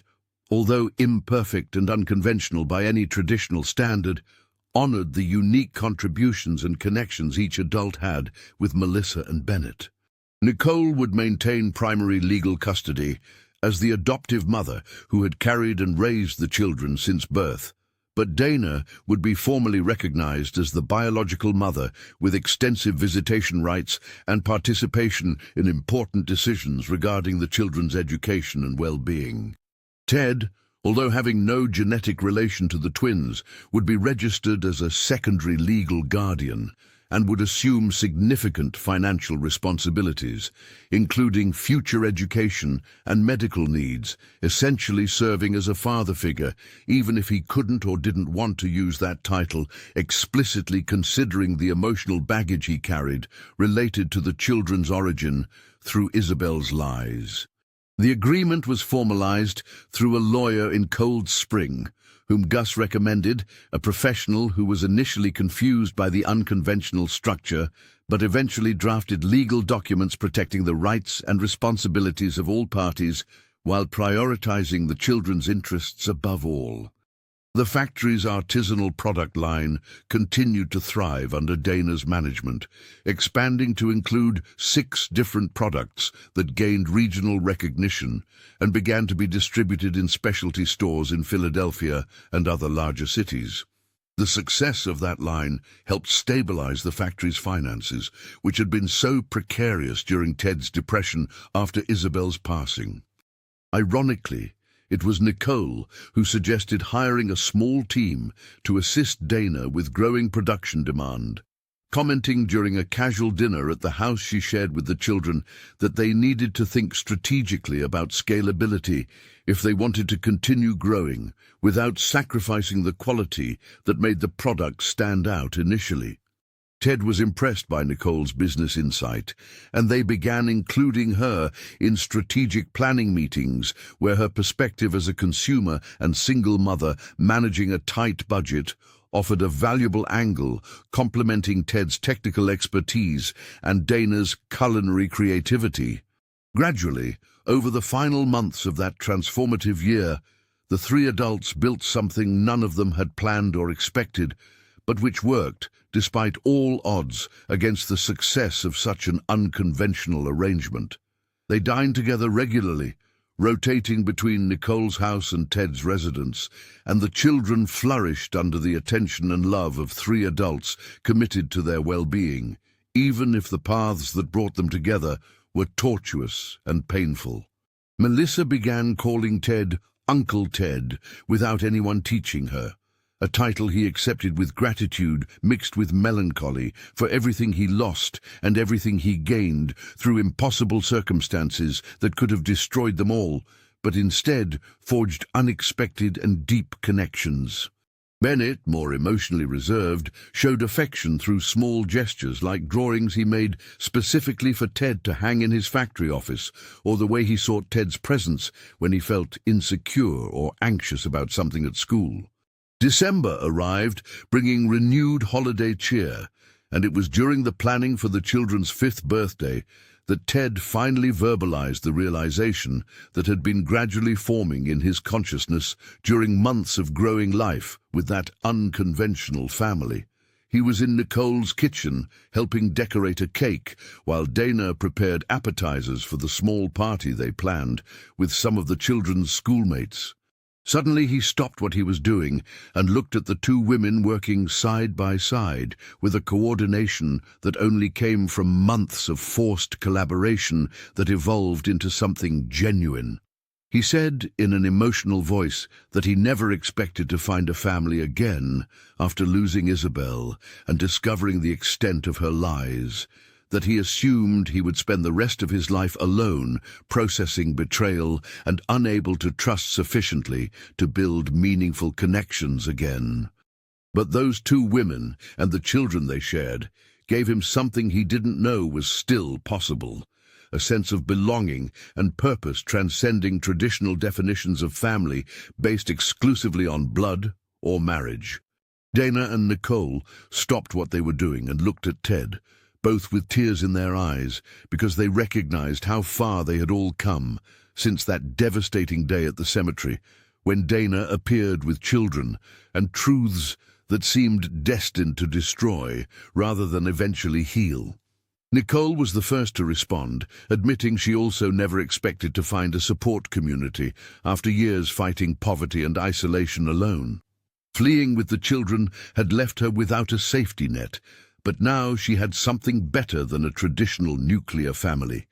She had genuine partners committed to the children's well-being, whom none of them planned for, but all actively chose to maintain and nurture day after day.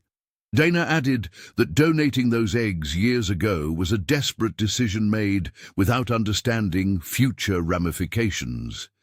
But if she could go back in time, she wouldn't change anything,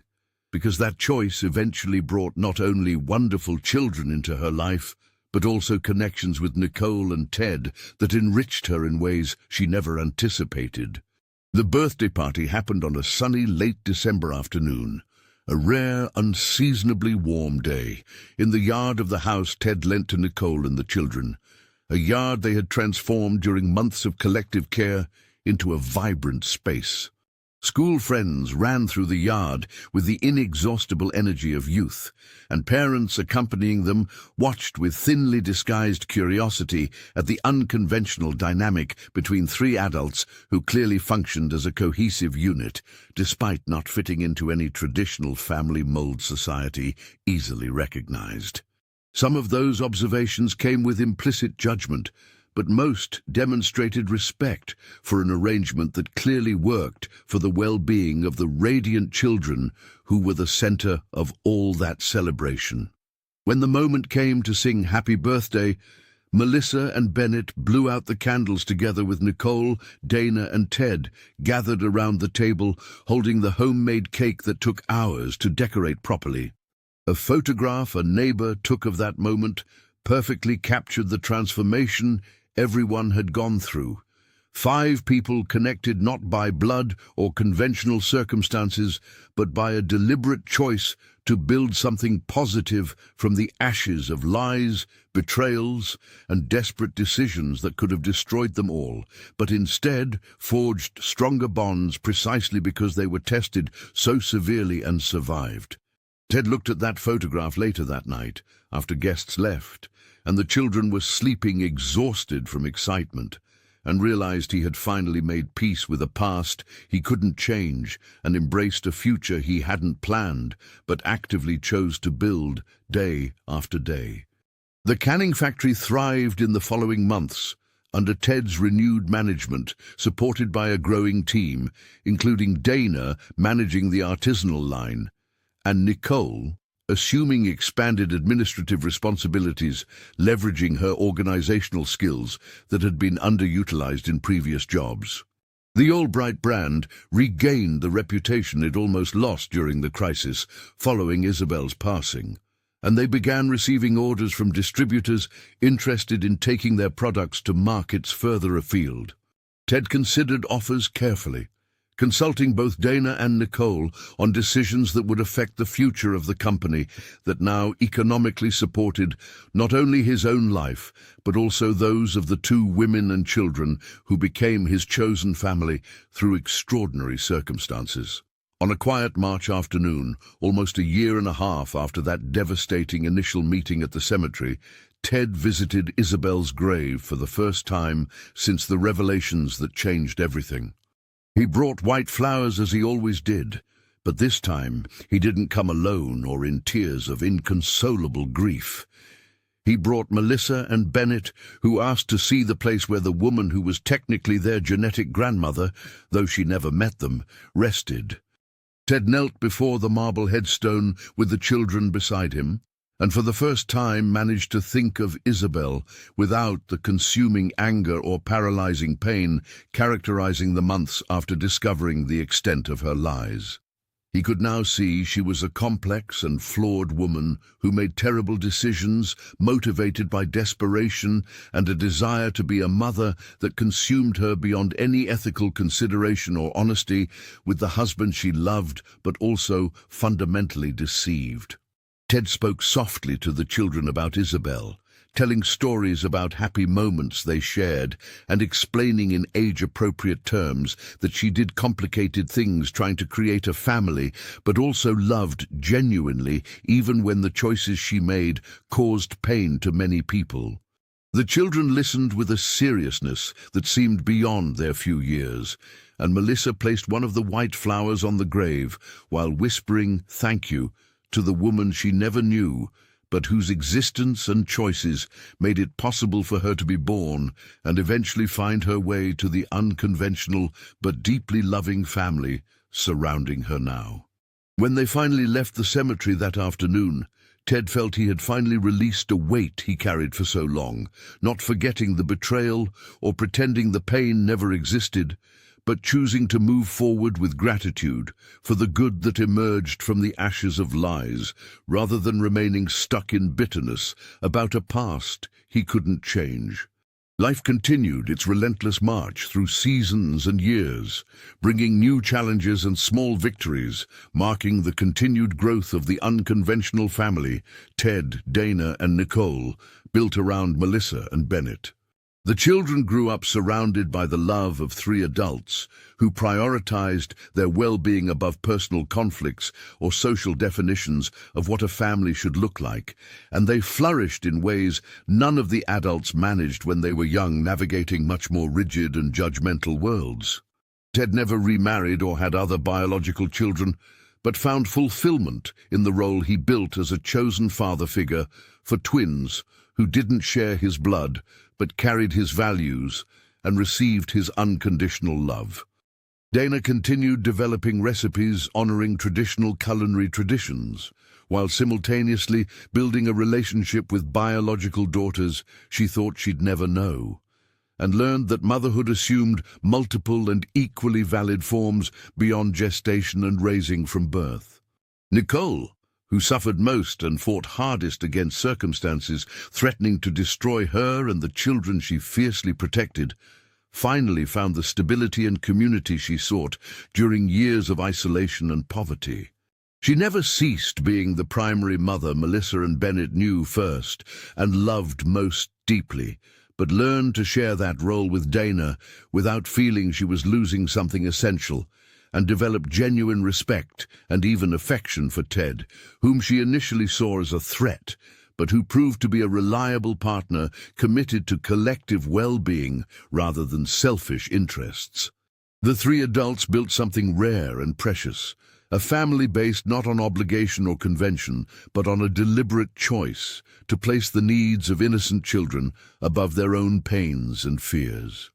In the process of doing that, they discovered they healed not only the children's wounds, but also their own, finding purpose and connection in the unlikeliest places when they allowed love to assume forms challenging the limited expectations and definitions of the society around them. When Melissa and Bennett turned 10, they celebrated with a big party in the yard that was now a true green oasis, thanks to years of collective care, surrounded by school friends and adults who learned to respect the unconventional family arrangement that worked magnificently for everyone involved. Ted watched the children laughing and playing with their peers and realized the legacy he built wasn't just a canning factory employing dozens of families or artisanal products gaining regional recognition, but mostly those two children and the chosen family formed around them, living proof that love and commitment transcended limitations of biology and social convention when people were willing to do the hard work of building bridges instead of walls between them. And in that moment of perfect clarity, under the December sun, warming the garden where the unlikely family gathered in celebration, Ted finally understood that the greatest gift Isabel inadvertently gave him through all her lies and manipulations wasn't the children themselves, but the opportunity to learn that family was something actively built through choice and dedication, rather than something that simply happened through accident of birth or social expectation. And that valuable lesson made it possible to find joy and fulfillment in places he never thought to look when he was still trapped in narrow definitions of how life should be lived.